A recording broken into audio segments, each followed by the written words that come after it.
Hello YouTube. I wanted to do this video sort of dealing with some of the arguments that Sye Ten Bruggencate was espousing on the Bible Thumping Wingnut show. Um, uh, if you don't know, his arguments are sort of infuriating. But I think that there are two things that are 2 points of almost defense that I want to point out for him. First of all, I don't think he's being dishonest. That is to say, I do think he's a true believer. I think that he's confused, but I think he's a true believer.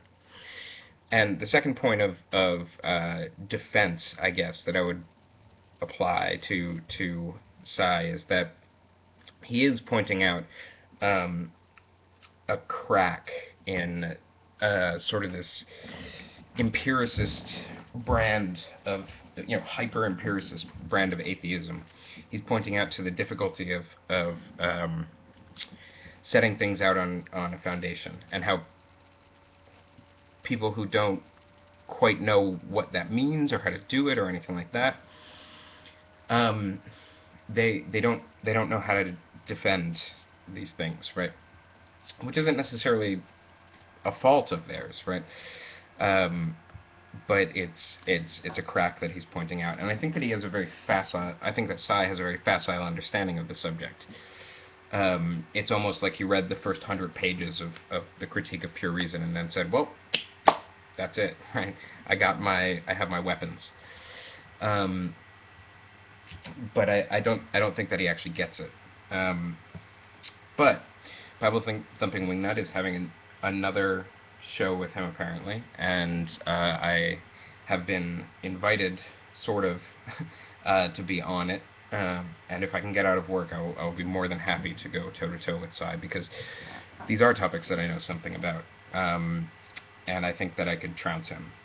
I think I could.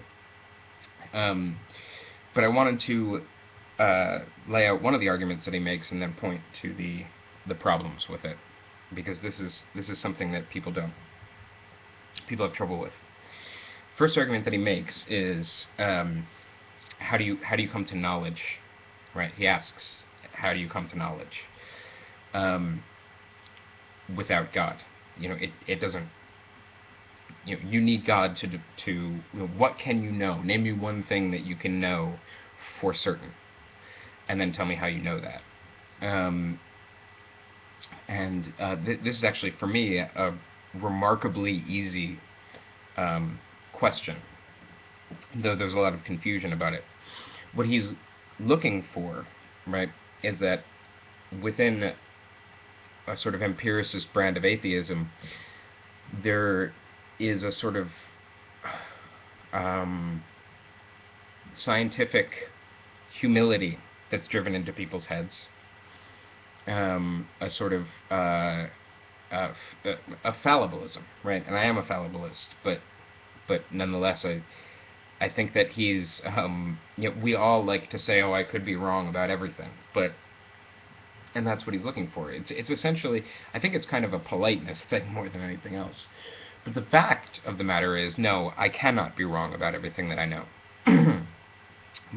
It's impossible, right?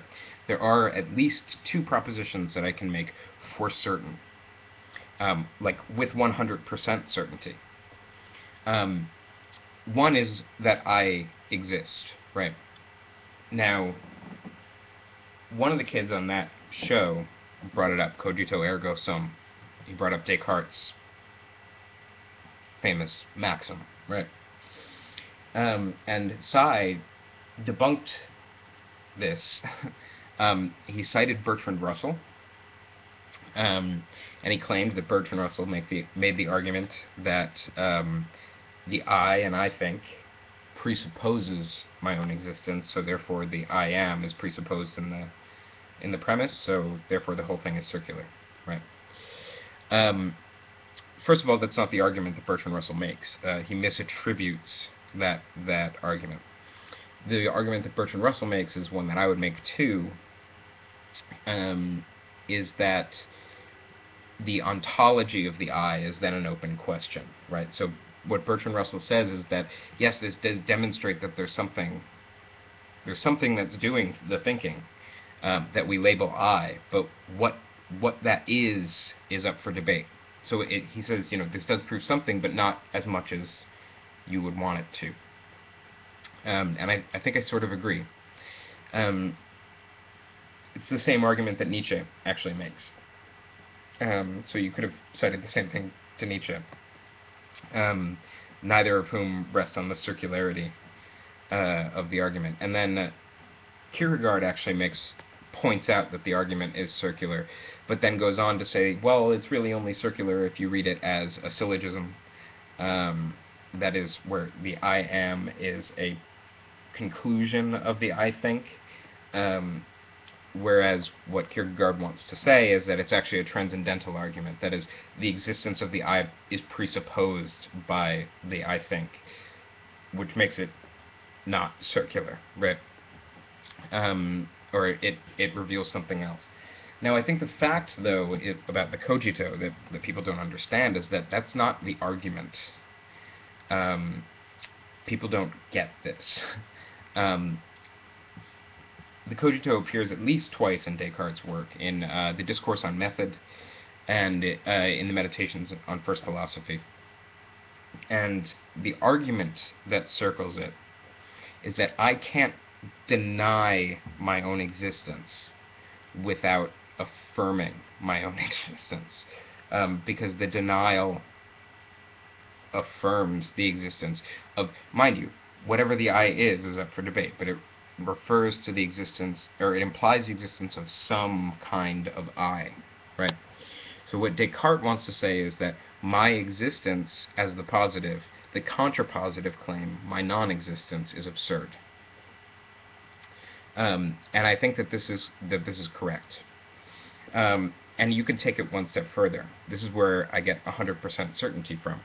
There is no piece of evidence, there is no argument that you could present me with that wouldn't affirm my existence. The fact that I'm perceiving said argument or evidence affirms my existence.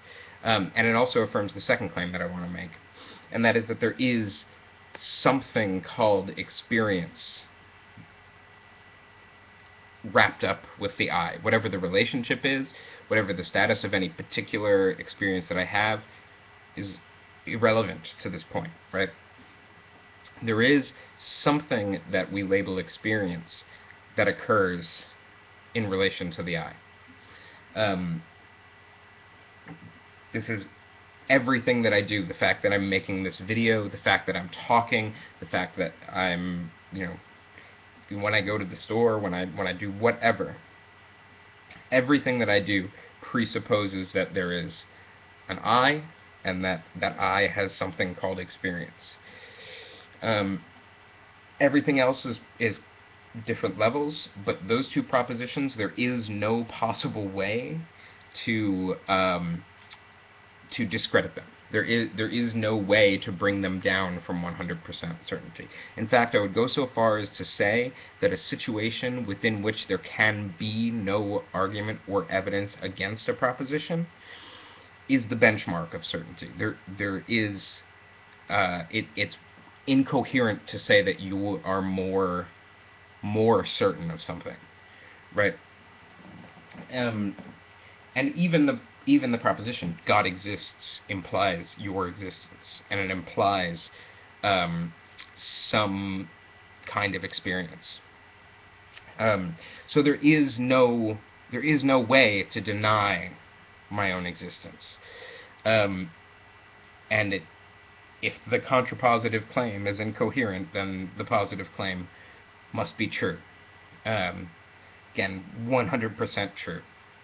But people are really uneasy about saying, I have absolute certainty about anything. People are really touchy about that. I don't know why. I think that people should own that much. So yeah, I'm 100% certain of my own existence, and I'm 100% certain of that there is some experience attached to that existence. And there is no argument that you could present me with, obviously, that would change my opinion on that matter. Um, and yeah, and he misattributes Bertrand Russell. And that's as far as I want to go. I might do another video on his conception of logic, because that one's even harder for, I think, some atheists to argue. But I think that this should be sufficient on the question of absolute knowledge. And yeah, so have a good day.